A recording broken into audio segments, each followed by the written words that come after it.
본문 말씀은 고린도전서 10장 13절 말씀입니다.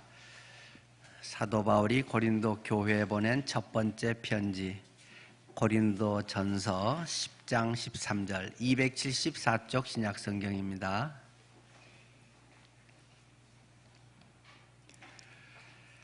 사람이 감당할 시험 밖에는 너희가 당한 것이 없나니 오직 하나님은 미쁘사 너희가 감당하지 못할 시험당함을 허락하지 아니하시고 시험당할 즈음에 또한 피할 길을 내사 너희로 능히 감당하게 하시느니라. 아멘. 오늘 힘든 일에 직면했을 때 하는 제목으로 말씀을 전할 텐데, 먼저 우리 송정선 사모님 나오셔서 간증하시겠습니다.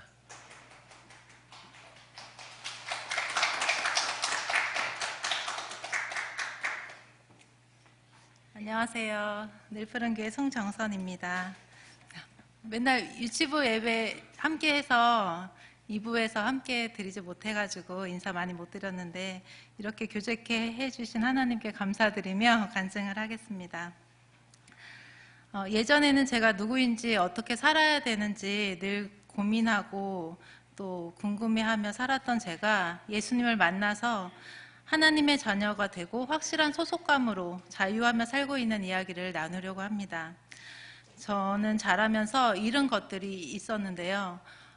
첫째는 5살 때 시골에서 살았기 때문에 소여물을 이렇게 써는 농기구가 있어요. 거기서 이제 어른들 없을 때 이렇게 풀을 넣어주다가 손가락을 잘렸어요. 그래서 왼손 중지, 세 손가락을 잃었습니다. 그리고 6살 때는 가정의 불화로 이제 친엄마는 브라질로 가셨고 아버지와 새엄마가 이제 가정을 꾸리셨기 때문에 부모님이라는 우산을 잃어버렸다고 생각하며 살았습니다. 그리고 다음은 저희 이제 키워주신 할머니, 할아버지 계셨는데요. 너무 사랑으로 잘 키워주셨었는데 할머니께서 초등학교 6학년 때 돌아가셨고 또 고등학교 1학년 때 돌아가시면서 이제 그 현실이 너무 믿어지지가 않아서 한참이 지나셔야 돌아가셨다는 것을 알게 되었습니다. 그동안의 일을 받아들이기 싫었는지 또 잃어버린 것이 현실감이었는데요. 초등학교 저학년 때까지는 정말 배가 고픈지 아픈지도 몰랐었고, 그리고 누가 심부름을 시켰을 때는 그곳에 가서 한참을 이제 공상과 상상의 세계에 있느라 제 이름을 몇 번이고 부르고 가져와라 소리를 지른 다음에 한참이 지나서야 제가 내가 무엇을 하고 있었구나를 느낄 정도로 그렇게 현실감을 잃고 살았습니다. 이런 환경 가운데 저는 초등학교에 들어가게 되었는데요. 초등학교에 들어가서 선생님이 저를 송정선 이렇게 출석부로 부르시더라고요. 그래서 나는 송우현인데 왜 송정선이라고 부르지? 그러니까 초등학교 올라갈 때까지 네가 이제 학교 가서는 송정선이라 불릴 것이다. 호적상에는 그 이름으로 되어 있다. 이렇게 얘기해 주신 분이 한 분도 없었기 때문에 좀 혼란스러웠었고, 또 학교 준비물을 제가 이제 살려고 돈이 필요할 때면 할머니는 너무 어렵게 느껴져서, 그러니까 삶이 힘들게 느껴져서 달라는 말을 잘 못했고, 아빠를 찾으면 아빠는 안 계신 거예요, 항상. 그리고 새엄마한테 가면 너네 아빠한테 가서 이제 받아라. 그렇게 맨날 이렇게 돌아다니면서 도대체 나는 누구한테 그래야 되나 하는 좀 이렇게 힘든 시간이 있었습니다. 가끔 명절 때나 생일 때 친엄마는 브라질에서 편지와 선물들을 보내왔는데요. 거기에는 꼭 하나님을 꼭 믿어라, 교회 꼭 다녀라 라는 말씀이 있었어요. 그런데 저는 화가 났죠. 엄마도 내 옆에 있지 않으면서 무슨 보이지 않는 하나님을 믿으라고 해. 그래서 이건 모순이야 하면서 너무 싫어했고, 동네 교회 다니는 언니를 너무 미워해서 막 지금 흔히 말하는 왕따를 시키며 같이 놀지 말라고 되게 못되게 군 적도 있었습니다. 그런데 나중에 들었지만 엄마는 브라질에서 이때 예수님을 믿고 동역자들과 함께 이제 저희들을 위해서 기도를 하고 계셨더라고요. 그래서 정말 감사한 일이었습니다. 이제 혼란의 시기인 중학생이 되면서 저는 제 현실감을 찾았어요. 내가 그동안 상상 속에서 지냈던 그 모든 일들이 거짓이었구나.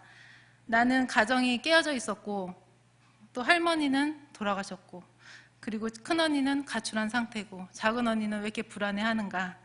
그리고 새엄마와 아빠는 항상 끊임없이 싸우셨고, 저는 그때 제가 장애가 있는 제 손을 처음으로 직면하게 되었어요. 아, 내가 손이 잘려 있구나. 나는 다른 사람과 같지 않네. 참 부끄럽군 하면서 항상 주머니에 손을 넣거나 책을 들고 다니거나 숨기고 다녔습니다. 학교에서는 포크 댄스를 추거나, 그리고 리코더로 이제 시험을 보고, 그리고 또 있잖아요. 체력 훈련할 때 철봉 매달리게 하는 등 손을 사용해서 활동하는 일에는 정말 저 정신이 이제 몽롱할 정도로 요즘 말로 멘붕이라고 그러죠. 당황스러울 때가 되게 많았는데, 누구 하나 이런 부분에 저에 대해서 괜찮아라고 얘기해주는 사람이 없어서 그랬는지 저는 그 시간이 빨리 지나가기를 바랬어요. 그래서 믿지도 않는 하나님께, 하나님 제발 이 시간을 좀 지나가게 해주세요. 그냥 없었던 일로 해주세요. 그 시간마다 그렇게 기도를 했었습니다.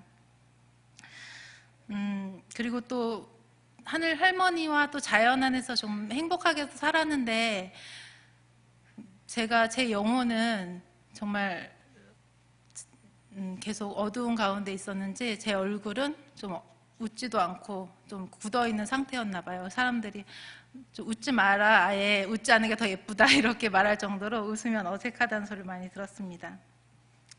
이랬던 제가 고등학생이 되면서 삶이 바뀌기 시작했는데요. 그거는 바로 예수님을 만났기 때문이죠. 고 1학년 때 엄마가 저희랑 살기 위해 브라질에서 오신다는 이야기를 듣고 저는 그래, 엄마가 보고 싶어서가 아니라 그래, 난 이 삶을 벗어나야 돼, 나 삶에서 환기를 시켜야 돼 하는 심정으로 엄마와 살기 위해 서울로 올라왔습니다. 엄마랑 둘이 살면서 그동안 받아보지 못했던 관심에 또 적응하며 살아야 되는데요. 사이다를 먹으려면 우유를 먹어라, 여자는 항상 물티슈를 갖고 다녀야 된다, 아침에 일어나서는 물을 한 컵 먹어라, 세세한 하나하나까지 다 얘기를 하는데 너무 솔직히 짜증이 나는 거예요. 너무 힘들었어요. 그래서 또 얼마나 조곤조곤 얘기를 하시는지 적응하기 힘들었는데, 하나님은 이제 또 엄마와의 그런 적응을 통해서, 또 엄마의 기도와 또 지인들의 기도를 통해서 하나님을 만날 계획들을 하나하나 이루어 주셨습니다. 먼저 하나님은 사람들과 친구를 좋아하는 저에게 믿음의 친구들을 붙여주셨는데요. 친구들이 교회에 가자는 말에 그냥 무작정 따라 나섰어요. 따라갔는데 예배 드리는 거, 찬양하는 거, 기도하는 거, 말씀이 모두 어색한 거예요. 그리고 또 교회 가면 더 서로 안아주고 스킨십하고 손잡고 이러는 게 저는 정말 싫었거든요. 그래가지고 한 주는 시골 간다는 핑계로 안 나가고, 한 주는 교회 나오고 막 이렇게 반복하면서 그렇게 1년 동안 신앙생활을 했었습니다. 그때 저는 찬양 시간이 너무 힘들었던 게, 율동을 하잖아요. 손을 보여야 되잖아요. 그게 너무 힘들었던 거예요.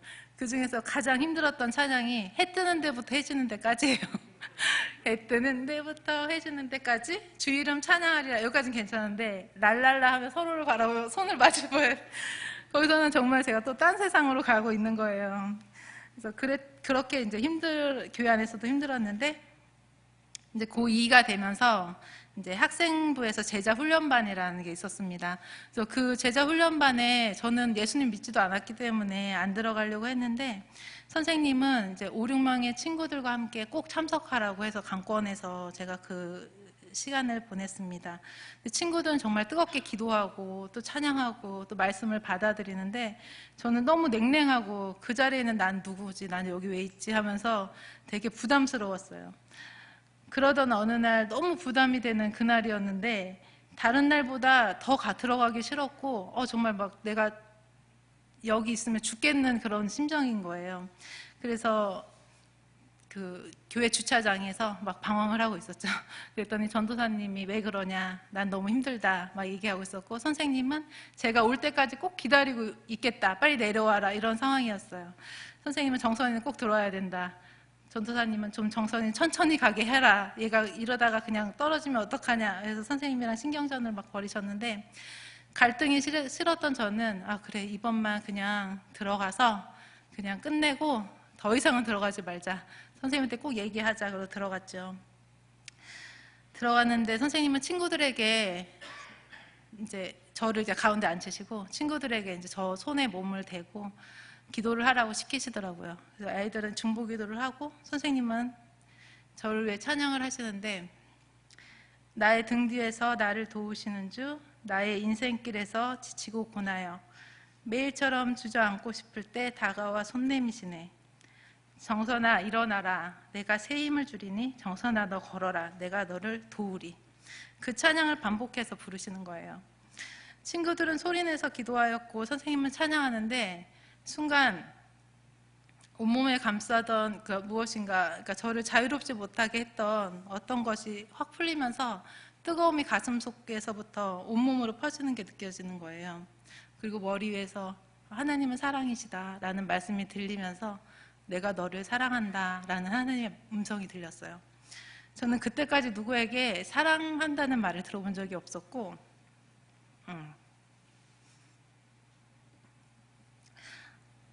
가족에서도조차 이제 뭐 이렇게 따뜻한 스킨십이나 뭐 좋은 말이나 이런 이야기를 들어본 적이 별로 없었기 때문에 그 말씀이 저에게 너무 크게 다가왔습니다. 그리고 하염없이 눈물을 흘리며 그동안 살면서 이거는 별것 아니야, 부모님의 일은 부모님의 일이지, 나는 나의 일이지, 뭐 이렇게 난 겉으로는 괜찮잖아 하면서 거짓으로 이렇게 생각했던, 그러나 너무나 무거웠고 억눌려 있었고 힘들었던 그 모든 것이 탁 풀어지며 하나하나 편안하게 내려놓아지는 거예요. 그리고 하나님을 인정하지 않고 믿지 않았던 제 마음이 무너지면서 정말 하나님은 계시는구나, 하나님 정말 살아계시는구나를 느꼈습니다. 선생님은 요한복음 8장 32절 말씀을 저에게 말씀해 주시면서 진리를 알지니 진리가 너희를 자유케 하리라 라는 말씀을 전해 주셨고, 그런 예수님이 저를 위해 죽으시고 살아나신다는 것과 정말 예수님을 믿으면 하나님의 자녀가 되는 것을 알려주셨어요. 그 말씀에 저는 아멘이라고 화답하고 믿는다고 고백했습니다. 저는 그때 다른 것보다 예수님을 믿음으로써 내 죄가 모두 없어지고 하나님의 자녀가 되는 것이 너무 기뻤어요. 사랑이 하나님의 자녀가 되다니, 그 가족이 되다니 하는 그 기쁨이 있었습니다. 그 후로 저는 하나님을 알아가면서 교회 안에서 지내는 걸 너무 좋아했었는데요. 엄마가 이제 다른 교회를 다녔기 때문에 저 혼자 그 교회를 다녔어요. 죄송합니다. 또 거기서 예배의 기쁨과 또 주어진 일에 순종하면서 칭찬받는 일이 참 기뻤어요. 교회 안에서요. 그래서 학생부 활동도 청년부 활동도 즐거웠고, 예배 드리는 거나 성경 공부하는 거나 수련회 또 금요 기도회에 참여하는 거, 노방 정도나 주일학교 교사로 섬기는 거, 여름 성경학교도 성탄절도 교회 청소하는 것도, 또 청년부 때 오지 선교나 중국 단기 선교, 이렇게 그런 것들이 너무 놀라웠고 재미있었고 하나님이 주신 그런 일들에 감격하며 참여하였습니다. 그런데 이런 열심에도 제 마음 한구석에는 항상 해결되지 않은 문제가 있었는데요.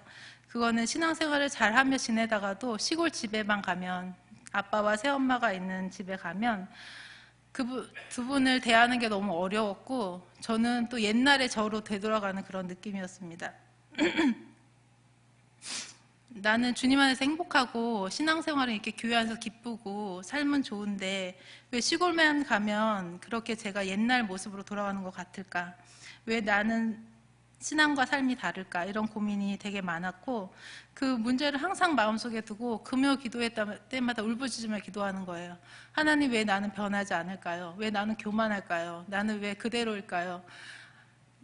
나는 왜 이런 죄된 마음을 계속 갖고 있을까요? 하는 마음으로 울면서 기도하였고, 또 일상으로 돌아가면 교회 안에 신앙생활을 또 즐겁게 했고, 또 집에 가면 똑같은 그런 마음의 부담감으로 되게 힘들었습니다. 이런 문제는 제가 결혼을 하고 가족과 함께 늘푸른 교회에 와서 완전히 해결되었는데요. 감사하게도 매년 주시는 말씀이 저의 말씀이 되었고 저의 신앙도 재정비되었습니다. 십자가의 복음을 시작으로 3, 4년 전부터 목사님을 통해서 하나님은 계속 부활의 주님을 강조하셨는데요. 그러니까 누가 저의 마음의 주인인지를 정말 철저하게 체감하게 되었습니다. 정말 알고 있었으나 정말 진짜는 몰랐고 정말 믿었지만 내 삶에서 인정하지 않았던 부분이 부활의 능력이었어요. 정말 예수님이 나의 주인인지 그것을 확실하게 생각하게 되었습니다. 그래서 주님의 명예를 메라, 말씀 중에 해칠한 무덤, 나의 보물은 무엇인지, 쇼하지 말 것. 정말 저는 이 말씀에서 내가 정말 쇼하고 있는 건 아닌가 하는 두려움이, 신앙 안에서 두려움이 되게 컸었고, 누가 주인인가, 부활을 믿는 것, 말씀 감사의 삶, 착한 행실, 손해보는 삶을 살라. 그리고 요즘에 말씀 강조하시는 시간과 돈을 사용해서 복음을 전하는 일에도 철저히 인정하고 내 자신이 그렇게 살지 못했다는 것을, 또 교만했다는 것을 돌아보게 하셨습니다. 내가 주인되어서 송정선 맞춤형으로 신앙을 살아왔다는 것을 인정하고 회개하였고, 제 마음의 정말 주인은 예수님이라는 것을 저는 확실히 깨달았습니다. 제가 처음에 잃은 것들이 있다고 했었잖아요. 부활의 주님과 돌아보니 저는 잃은 게 아니라 정말 많은 걸 얻었더라고요. 그래서 처음에 제 손의 장애를 생각해서 잃었다고 생각했는데, 이건 잃은 게 아니라 너무 크게 얻은 거였어요. 요즘에도 그 복음서를 읽으면서 옛날에 처음 믿었을 때 복음서 읽었던 것이 기억이 나더라고요. 예수님은 막 기적들을 이루시잖아요. 많은 기적들을 이룬 가운데 손 마른 자를 딱 고쳐섰던 그것에서 저는 정말 하나님은, 예수님은 놀라워. 내 손도 고쳐주실 거야. 그때 고등학교 2학년 때 그렇게 생각을 하고 밤 10시부터 새벽까지 기도를 한 거예요. 하나님, 제 손을 고쳐주세요. 저도 똑같이, 다른 사람과 똑같이 되게 해주세요. 이렇게 기도를 하면서 새벽까지 기도를 했고, 새벽이 돼서 새벽빛을 받으며 딱 내 손을 봤을 때 진짜 아무런 일이 안 일어난 거예요. 그래가지고 저는 너무 평안했어요, 마음이. 왜 이게 왜 안 고쳐졌을까? 이게 아니라 하나님이 이것을 원하지 않는구나, 무엇인가 다른 게 있구나라는 것을 느꼈습니다. 그래서 요즘에 장애인 자립생활센터에서 일을 하면서 저는 그런 걸 느꼈어요. 저는 이제 경증인 장애를 가졌지만 장애를 가진, 공통점을 가진 사람들을 어떻게 지원하고 어떤 마음으로 섬겨야 되며, 또 동료로서, 같은 사람으로서 어떻게 사랑하며 살아야 되는 것을 하나님께서 그 마음들을 주시고 배우는 또 시간들을 갖고 있습니다. 그리고 그분들께도 복음을 전할 때가 기회들을 주시는데 정말 순수한 마음으로 고개를 끄덕이며 받아들이시는 분들도 있어서 기회가 될 때마다 부활의 예수님을 전하고 있습니다. 또 얻은 것은 죄송합니다. 또 얻은 것은 영원한 하나님의 자녀가 되었다는 것인데요. 부모의 부재와 또 조부모님의 일찍 돌아가심으로 인해서 보호자를 잃었다고 생각했습니다. 그리고 외로울 때마다 나는 스스로 고아라고 생각하며 살았었는데, 예수님을 믿고 부활의 주님을 알게 된 후로 나는 결코 혼자가 아니었다는 것을 깨닫게 해주셨어요. 제가 예수님을 믿고 난 후로 믿음의 사람들을 정말 풍성히 부어주셨는데요. 또 처음 다닌 교회 목사님과 또 청년부를 거치며, 학생부 청년부 거치며 만난 목사님, 선생님, 또 친구들의 부모님, 그리고 또 엄마의 기도의 동역자분들, 또 남편, 또 저는 꼭 기도했거든요. 믿음의 시부모님을 달라고 기도했는데 정말 믿음의 시부모님, 그리고 선교의 사람들, 그리고 늘푸른 교회 목사님 가정 통해서 우리 모든 교회분들도 저에게 너무 큰 관계의 복입니다. 그리고 무엇보다 주님 안에서 한 가족이고, 또 하나님 안에서 또 이제 부활하신 예수님이 저와 함께, 늘 함께 하신다는 것이 정말 큰 은혜라고 생각합니다. 지금도 가끔씩 사단은 기회만 생기면 제 옛사람을 꺼내서 너 스스로 이렇게 고아가 되게끔, 너 외롭잖아, 널 이해해주는 가족은 없잖아 라고 이렇게 계속 그런 메시지를 전하는데, 하지만 저는 이제 절대로 속지를 않습니다. 예수님이 부활하시고 함께 하시고 또 예수님이 주인 되시기 때문에 그것이 사단의 속임인 걸 알고 있습니다. 이번 설에도 이제 시골을 내려갔어요.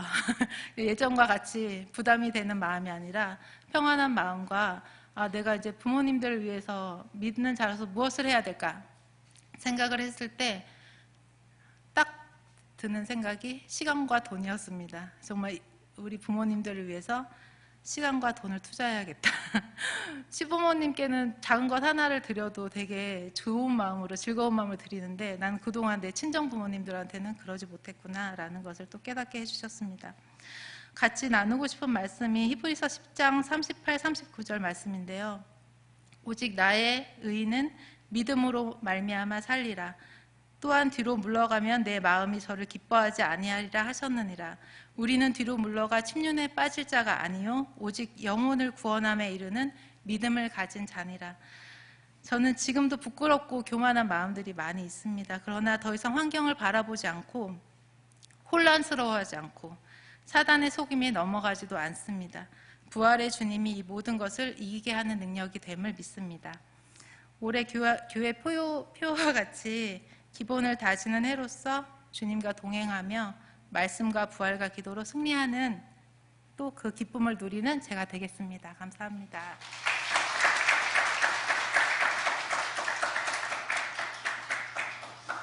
네, 오늘 우리 조하늘 목사님과 한 몸인 우리 송정선 사모님 간증이었습니다. 네, 또 신학 공부하시고 전에 다른 교회에서 전도사로 사역도 했었고 지금 또 우리 아동국 유치부 애들 가르치러 또 올라가시네요.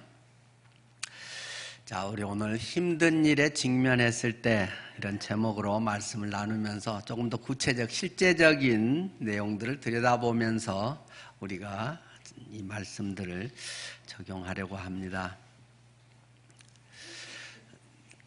네, 구원 간증문 쓰기에 우리 송정선 사모님이 다른 간증문을 쓰시고 또 이렇게 나누고 그걸 통해서 여러 가지 또 유익한 사모님의 그냥 겉으로 보고 조 목사님 사모님 이렇게 하고 당연히 신앙생활 잘 하셨겠지 이렇게 쉽게 생각하는데 그런 또 어려운 내면들이 있구나 간증들을 통해서 그런데 믿음으로 또 거뜬 이겨낼 수 있구나 하는 걸 우리가 또 깨닫고 교제를 해도 옛날보다는 훨씬 더 깊이 있게 영적인 살아있는 실제적 그런 또 교제를 할 수 있게 되지 않겠어요?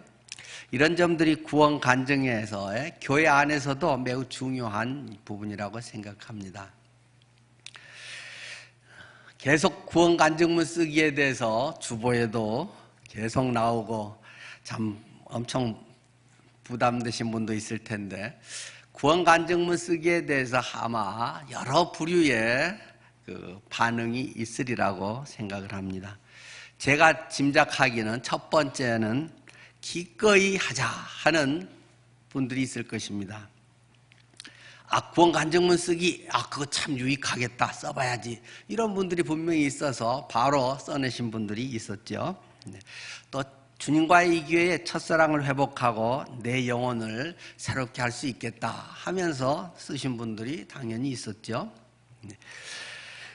이런 걸 통해서 우리 교회의 영적 분위기가 바뀌고 또 내가 다른 사람에게 주님 증거하는데도 굉장히 잘 쓰임받을 수 있는 도구가 될 수 있겠다고 생각하신 분도 있었고 이것을 통해서 하나님께서 나의 삶에 어떤 일들을 이루어 가실까 하는 것에 하나님의 인도하심에 주목하는 그런 분들이 분명히 계십니다. 또 어떤 부류의 분들은 미루다가 하는 분들도 있을 것입니다. 좀 귀찮긴 한데 마지못해서라도 어차피 할 건데 해버리자 해서 쓰신 경우도 있겠죠. 좀 귀찮긴 하지만 쓰면 내게도 도움이 될 거야 그런 분들도 있을 거고 이것을 통해서 하나님의 또 뭔 빚으시는 훈련이 있을 거야 라고 해서 미루다가 쓰신 분들이 있을 것입니다. 또 세 번째 부류는 계속 미루고 있는 분들이 계실 것입니다. 되게 부담되네. 왜 자꾸 그러는 거야? 목사님 성격상 그냥 흐지부지 넘어갈 것 같지는 않고 지금 내가 해야 될 것도 많고 신경 쓰이는 것도 많은데 언제 시간 나면 쓰긴 써야지 하면서 지금 몇 달째 미루고 계신 분들이 있을 줄 압니다. 네 번째 부류는 빠져나가기 또 스타일도 있을 것입니다. 나는 안 해도 되겠지 뭐 하고 생각하는 분들이 혹시 있을지 모르겠습니다. 야, 그런 건 젊은 사람이나 하면 되지 뭐 이 나이에 내가 그런 거 하겠어? 그런 마음이 혹시 들 수도 있겠죠. 또 반대로 나는 청년인데 교회는 뭐 장년들 결혼한 사람들이나 하지 뭐 청년 아직 총각이고 이제 뭐 20대 내가 굳이 할 필요 있나? 라고 또 넘어가려고 하는 분들도 있겠죠. 나는 사역자니까 저건 성도들이나 쓰는 거지 뭐 사역자가 내가 굳이 쓸 필요가 있나?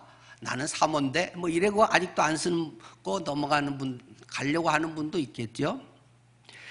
또 나는 예수님 믿은 지 얼마 안 된 새신자인데 뭐 아직 여러 가지 잘 모르는데 나중에 또 신앙생활하고 잘해서 성숙해지면 하지라고 생각하면서 자꾸 빠져나가려고 하고 안 쓸 기회를 잡는 계속 그렇게 하려고 하는 분들이 있을 것입니다. 또 다섯 번째 부류는 불평하는 분들도 있을 수 있다고 봅니다. 야, 좀 편하게 놔두지. 한 주간 동안 사회에서도 그렇게 피곤하게 귀찮게 하는데 교회 와서라도 좀 마음에 안식을 얻고 쉬고 편하게 위로받아야지. 교회에서 자꾸 뭐 시키고 괴롭히냐? 하고 은근히 막 짜증이 나는 분들도 있을 것입니다. 그런 건 초보자들이나 하는 거지 내가 지금 구원간증문이나 쓰고 있을 군번이냐? 뭐 이런 짜증이 은근히 날 수도 있겠죠. 나는 내 신앙생활이나 잘하면 되고 내 것도 바쁜데 무슨 전도고 뭐 남에게 어떠고 뭐 그런 건 내가 지금 뭐 돌아볼 여지가 없어 라고 한다거나 또 어떤 환경적인 여건 또는 기질적인 성향 또 영적 문제로 인해서 계속 마음에 불편하고 짜증하고 이런 것만 나오면 괜히 교회 옮겨버려 이런 마음이 드는 분도 있을 수 있으리라고 저는 예상하고 있습니다. 그런데 실제 쓰려고 해도 구원 간증문 쓰기가 곤란한 상황에 있는 분들도 두 부류가 있으리라고 봅니다. 첫 번째는 자기가 쓴 간증 내용이 가족이나 교회 성도님들 혹은 또는 누군가 어떤 사람의 비밀을 들춰내게 된다거나 어떤 문제들 조금 불편했던 것들에 얽매여 있는 것들에 좀 곤란한 간증문을 통해서 드러내게 되면 곤란한 경우가 있어서 좀 쓰고는 싶은데 쓰려고는 하는데 난처한 경우도 있으리라고 봅니다. 실제로 그런 분들이 계셨고 그분들도 간증을 써서 제게 보내면서 부탁을 하셨습니다. 목사님, 제가 간증은 써서 보냅니다마는 저는 이것은 발표를 안 했으면 좋겠습니다. 여러 사람 앞에서는 하면 또 다른 사람의 저는 괜찮긴 하지만 그분들이 거기에 등장하는 어떤 가족이나 또는 교회 안에 연관되어 있는 누군가가 불편해할 수 있어서 공개적으로는 안 했으면 좋겠습니다 라고 요청해 오신 분들이 몇 분 계십니다. 그분들에게는 모두 충분히 알았습니다.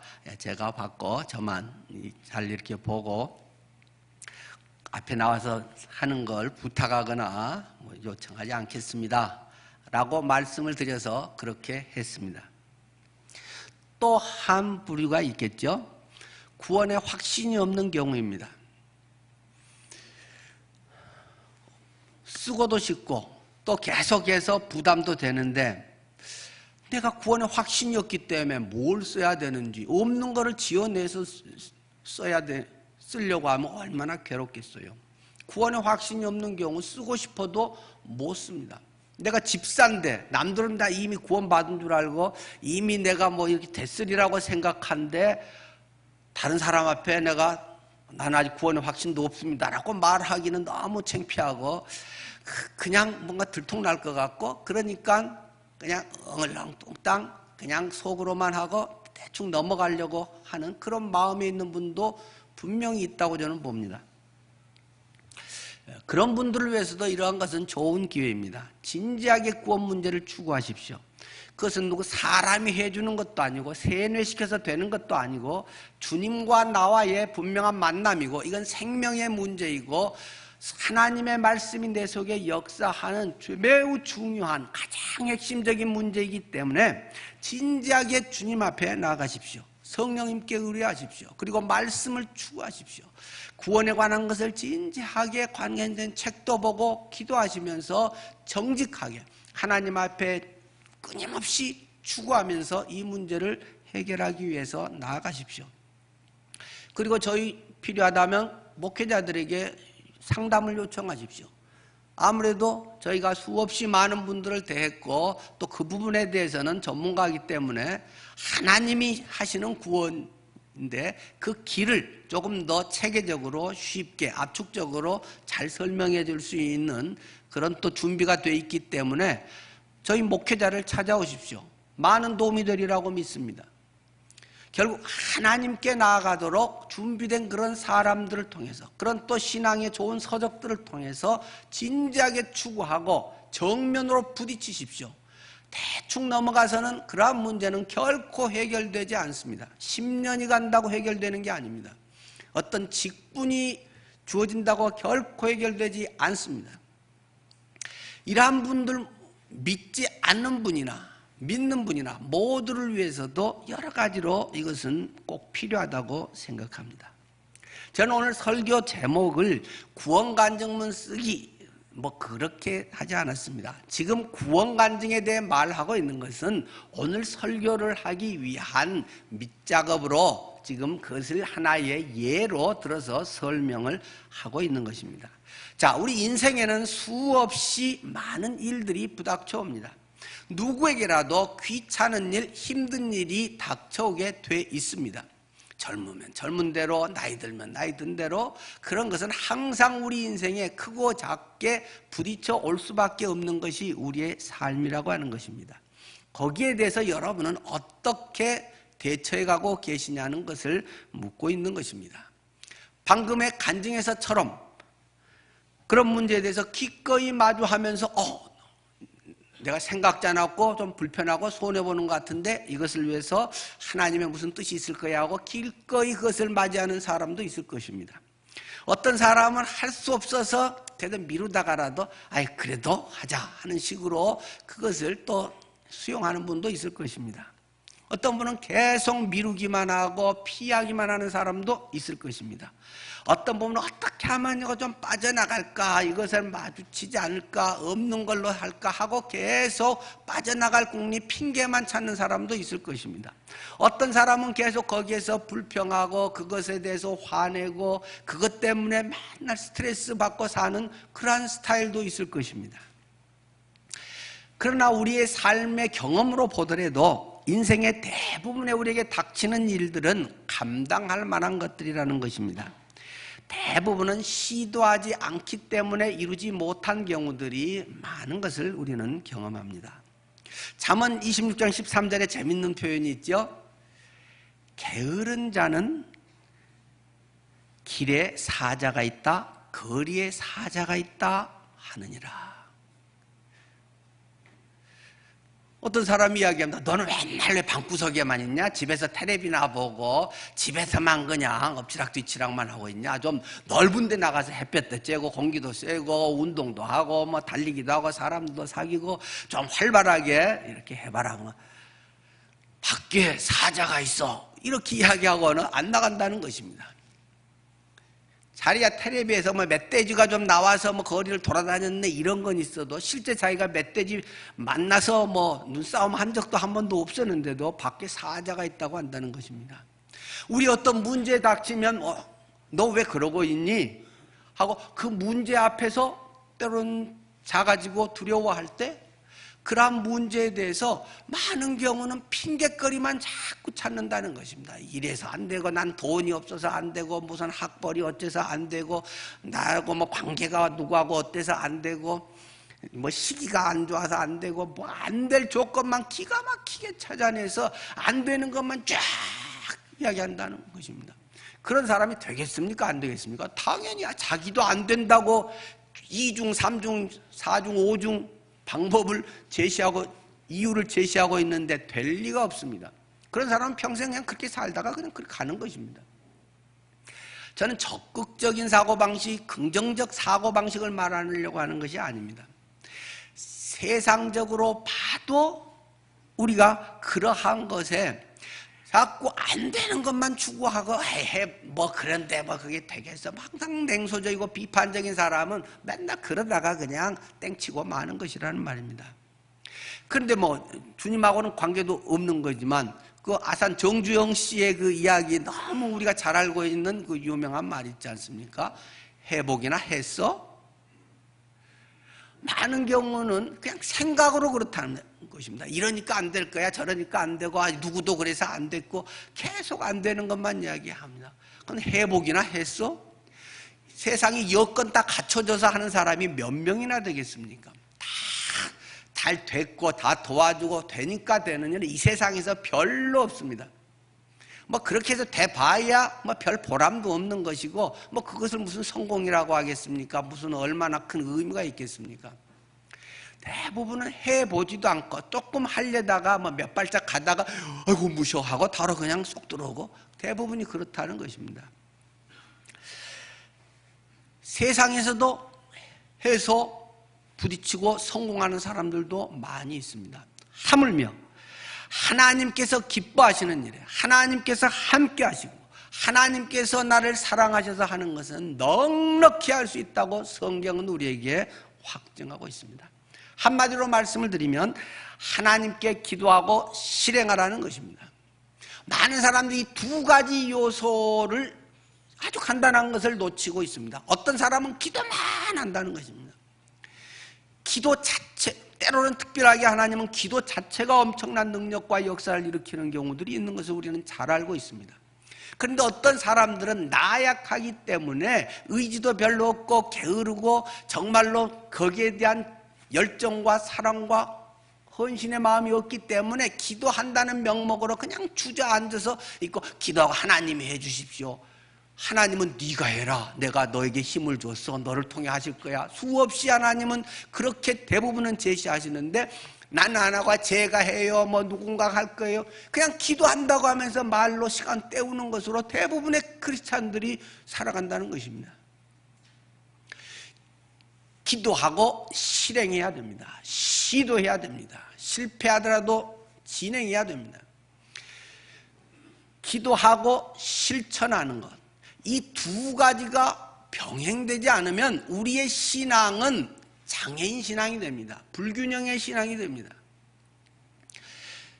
또 실천만 하는 사람도 있습니다. 별로 기도하지 않고 그냥 무조건 돌격하는 사람도 있습니다. 그런 사람은 세상에 많이 있습니다. 그러나 그것은 기껏 하고도 일 그르치는 경우가 많이 있는 것입니다.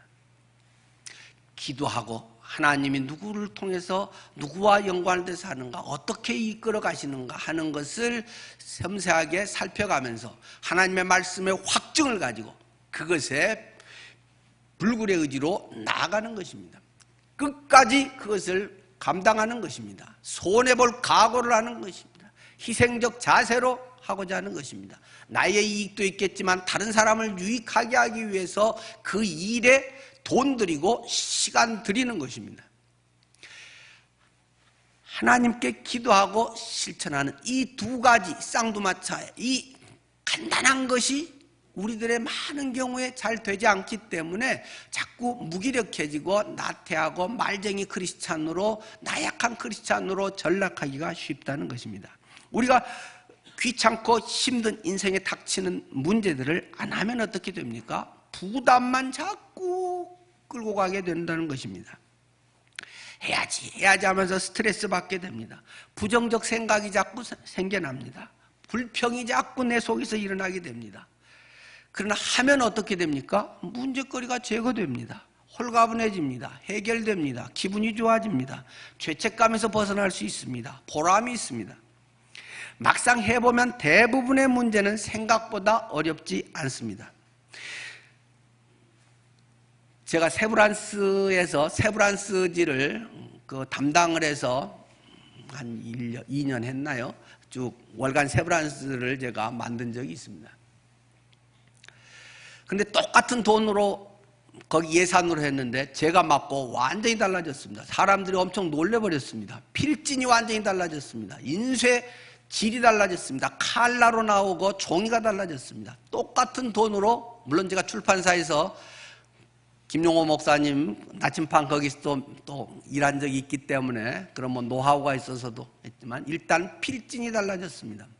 기존에 다른 전도사님들, 목사님들이 하는 것에는 그냥 가까운 주변 사람 몇 명에게 이렇게 요청해가지고 뭐 글 그냥 마지못해 받고 그거를 하니까 사람들이 읽지도 않고 그냥 돈만 들이고 계속 반복이 됐습니다. 저는 우리나라 최고의 필진들로만 했습니다. 문학을 딱 해도 우리나라 최고 뭐 김남조 시인을 비롯해서 황금찬 시인이라든지 뭐 크리스찬 기독교 계통이나 제일 유명한 분들만 청탁을 했습니다. 제가 청탁을 해서 거절당한 적은 굳이 있다면 꼭 한 번 있습니다. 모든 사람들에게 청탁서 보내고 전화하고 하면 원고료 뭐 6만 원밖에 안 주기 때문에 이거 하고 그분들이 하겠어? 다 합니다. 꼭 한 분 안 된 분 있다면 이규태 씨, 한국인 뭐 그렇게 해서 나 조선일보 논설위원이었던 이규태 씨 경우 한 건 제가 해가지고 안 받은 경우가 있습니다. 근데 그것도 사실은 제가 거절을 했습니다. 딱 전화했더니 비서가 논설위원실에서 받아서 무슨 내용으로 쓸까요? 원고 몇 장입니까? 한 장에 5만 원씩입니다. 6장이면 30만 원이네요. 며칠까지 보내줄까요? 이규태 씨라고 나는 통화도 못하고 뭐에 대해서 구체적도 아니고 완전 기계적으로 공장에서 뽑듯이 딱 주문 받듯이 해가지고 제가 전화해서 그러면 제가 안 하겠습니다. 제가 거절하고 안 한 거 이규태 씨 경우 한 번 빼고 우리나라 A급 뭐 이런 거 다 해서 유한진 씨나 이런 분들도 하면 원고뿐만 아니라 자기 시집에다가 사인해서 원고와 같이 보내와서 제가 그런 거 지금도 갖고 있습니다. 많은 사람들은 그 돈에 하고 뭐 그런 유명한 분들이 하겠어? 합니다.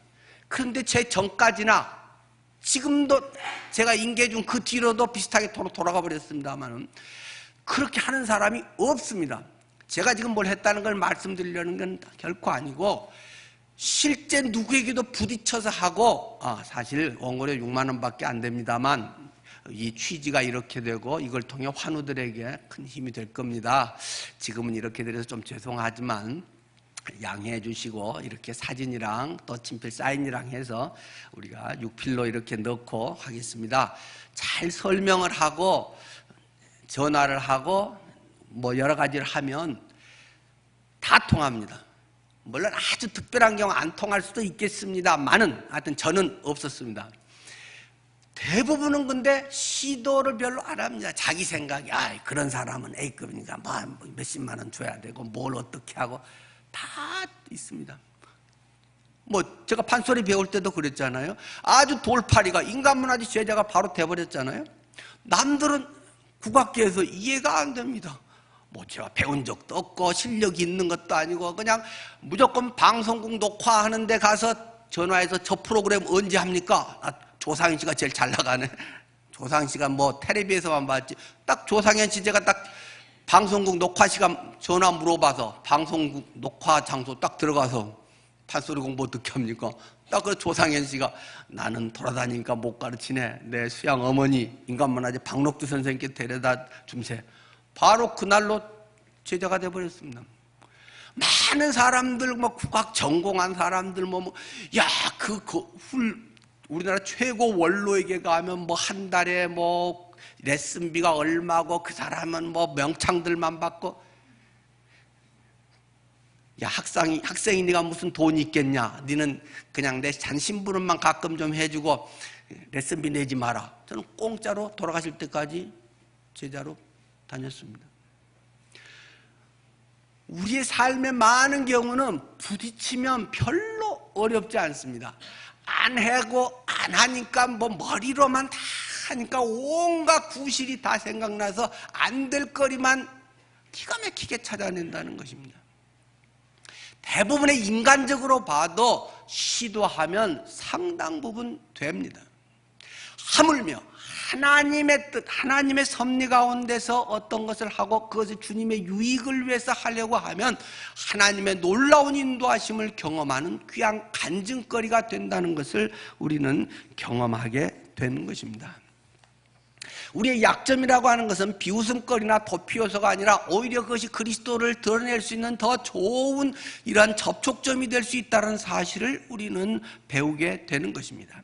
나는 약하지만 나를 강하게 하시는 주님, 내 안에 부활하셔서 나와 함께하고 죽음도 뛰어넘으신 주님, 전능하신 주님, 살아계신 주님, 나의 이 모든 처지와 형편과 나의 마음을 헤아리시는 주님, 나를 짠하게 여겨주시는 주님, 부모가 자녀를 살핀 것 같이 하나님께서 나의 그것을 더 아시고 살피시는 그 주님, 그분이 나와 함께 하신다는 이런 분명한 하나님의 약속에 대한 확신이 있으면 우리의 인생이 달라질 수밖에 없다는 것입니다.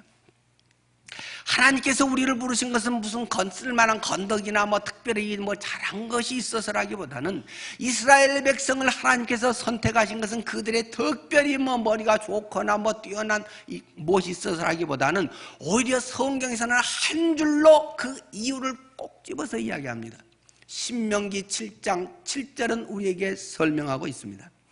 여호와께서 너희를 기뻐하시고 너희를 택하심은 너희가 다른 민족보다 수요가 많기 때문이 아니니라.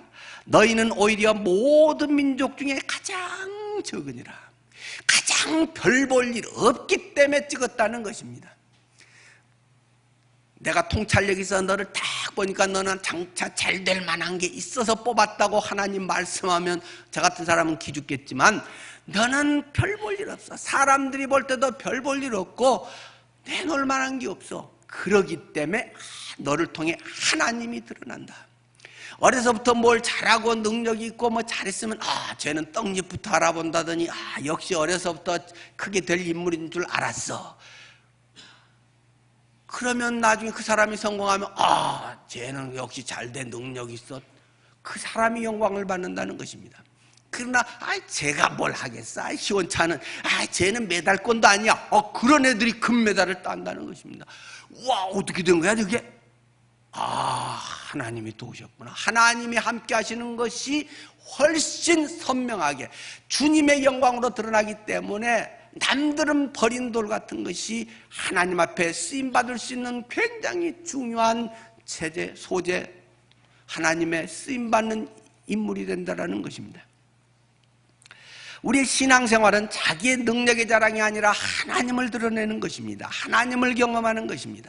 나의 자존심이나 체면치레를 할수록 우리의 신앙생활은 퇴보하고 거꾸로 가게 되는 것입니다. 내가 신앙에 연륜이 얼마가 있고 직분이 뭐가 되고 이런 것에 자꾸 하면 사람 버리기 딱 좋다는 것입니다. 목욕탕에 왔는데 지금 제복을 딱 입고 폼을 재고 있다. 계급장을 딱 달고 있다. 목욕탕에 와서 지금 화장을 열심히 하고 있다. 얼마나 한심하고 불쌍한 인생입니까? 목욕탕에 와서 그냥 빨리 제복 훌훌 벗어 던지고 목욕탕에 쏙 들어가고 그 물 뿌려서 막 씻어야지. 무슨 거기에 눈썹을 그리고 있고 이것을 토닥거리고 있고. 교회는 목욕탕과 같은 것입니다. 나의 부끄러움이 그대로 드러나는 것입니다. 그것이 그리스도의 보혈의 역사로, 그리스도의 부활의 능력으로 전혀 부끄러워지지 않는 것입니다. 여기에 제가 딱 벗고 있으면 얼마나 창피하겠습니까? 목욕탕에서 그러나 제가 똑같이 벗고 있어도 아무런 부끄럽지 않습니다. 내가 위선의 껍질을 쓰고 있고 때로는 쇼를 하고 있고 내 자신의 뭔가를 좋게 보이려고 세상에 사는 것을 그대로 교회 안에도 하기 때문에 간증이 쓰기 어려울 수 있습니다. 글재주가 없는 것이 문제가 아닙니다. 너무 잘 쓰려고 할 필요가 없습니다. 멋있게 쓸 필요도 없습니다. 사람들에게 나를 어떻게 사람들이 봐줄까 체면치레할 필요가 없습니다. 그냥 있는 그대로만 딱 펜 들고 아니면 컴퓨터 앞에 서서 하면 1시간이나 3시간이면 써집니다. 그거 잘 못 쓰면 어떠겠어요? 잘 쓴다고 해서 누가 상 주겠어요? 주님 앞에 나 있는 것을 그냥 하고, 하나님 나 잘 못 쓰는 거 아시잖아요. 그러면 끝나는 것이지. 하나님 앞에서 나를 있는 그대로 내놔야 교제가 됩니다. 그래야 교회가 됩니다. 사람들은 이 포장이 너무 잘 되어 있기 때문에 교회 안에서도 좋게 보이려고 너무 하는 이러기 때문에 변화가 되지 않습니다. 그 속에 성령이 역사하지 않습니다. 하나님의 살아계심이 별로 드러나지 않습니다. 우리의 모든 일은 하나님의 영광을 위하여 살라고 말씀하고 있습니다. 예수가 나의 주인인 삶을 사는 것이 그리스도인의 삶이라는 것입니다. 나의 십자가를 피하기보다는 기꺼이 지고 가리라 결단하고 실행하는 것이 그리스도인의 신앙의 생활이라는 것입니다. 결론으로 말씀을 드립니다. 인생에서 귀찮은 일, 힘든 일, 그것이 어떤 사람의 관계이든 돈의 문제이든 어떤 것이든 간에 그런 일에 직면했을 때 하나님께 기도하십시오. 그리고 하나님이 내게 주시는 마음을 기꺼이 실천하십시오. 그것을 위해서 돈을 쓰십시오. 그것을 위해서 여러분에게 하나님이 허락하신 시간을 쏟아 부으십시오. 사람이 감당할 만한 시험밖에는 너희에게 당한 것이 없나니 오직 하나님은 미쁘사 너희가 감당하지 못할 시험당함을 허락하지 아니하시고 시험당할 즈음에 또한 피할 길을 내사 너희로 능히 감당하게 하시느니라. 이게 너무 유명한 구절이라 잘 외우고 있는데, 자, 그런데 유명한 구절일수록 함정이 늘 있는 것입니다. 이게 근데 앞뒤 말을 보면 희한한 말이 붙어 있다는 것입니다. 바로 뒤에 14절은 무엇입니까?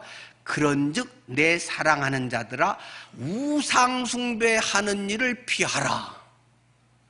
이 10장의 앞에서랑 이 성경 공부 잘 안 하는 사람들은 그냥 구절 유명한 것만 똑똑 따갖고 그것만 외우고, 그런 사람들은 별로 주님과의 관계든 뭐가 잘 안 되는 거죠. 앞뒤에 보면 지금 무슨 얘기를 하고 있는 것입니까? 쭉 이스라엘 백성들의 광야 생활을 이야기하고 있습니다. 그들이 애굽에서 탈출을 해서 나와서 그들이 우상 숭배를 해가지고 또는 독사 불뱀에게 물려가지고 그들이 노뱀을 보고 살아나고 그들이 그 원망 불평해서 계속 물이 없네 어쩌고 이제 그런 배경의 이야기를 앞에서 쭉 하면서 지금 이 이야기를 하고 있는 것입니다. 자, 우리의 인생의 삶은 광야 생활과도 같은 것입니다. 불평거리가 얼마든지 있습니다. 주님에 따라가고 주님이 인도하고 구름기둥과 불기둥으로 하고 오늘 아침에도 만나를 먹었음에도 계속 우리의 삶에는 불평거리가 늘 도사리고 있는 것입니다. 그런데 우상숭배가 왜 갑자기 튀어나오는 것입니까?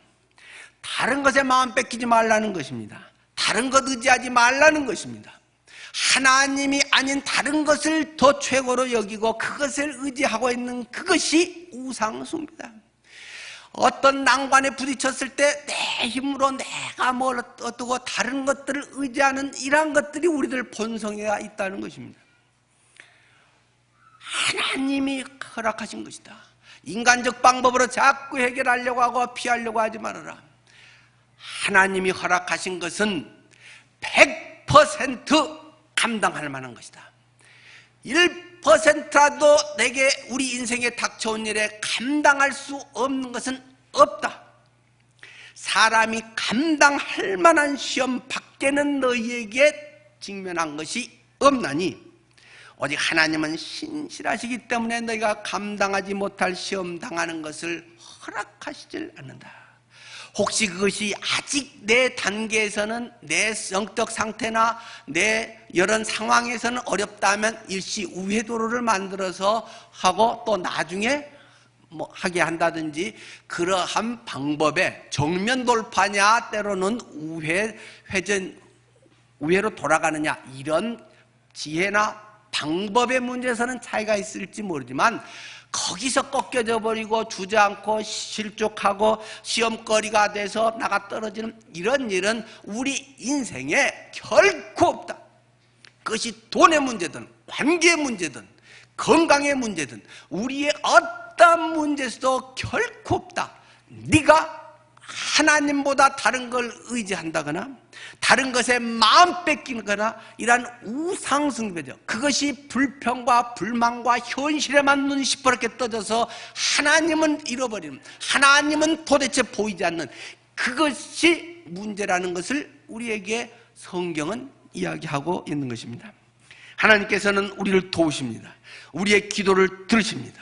사랑하고 그것을 경험하게 해서 산 신앙이 되게 하는 밑거름으로 모든 걸 사용하신다는 것을 우리에게 말씀하고 있습니다. 여러분의 삶에 혹시 어떤 문제가 부딪힙니까?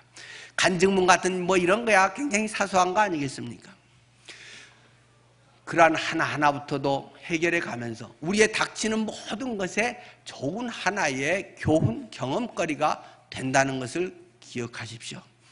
모든 일이 주 안에서 이겨진다는 것이 확증되기를 바랍니다. 기도하겠습니다.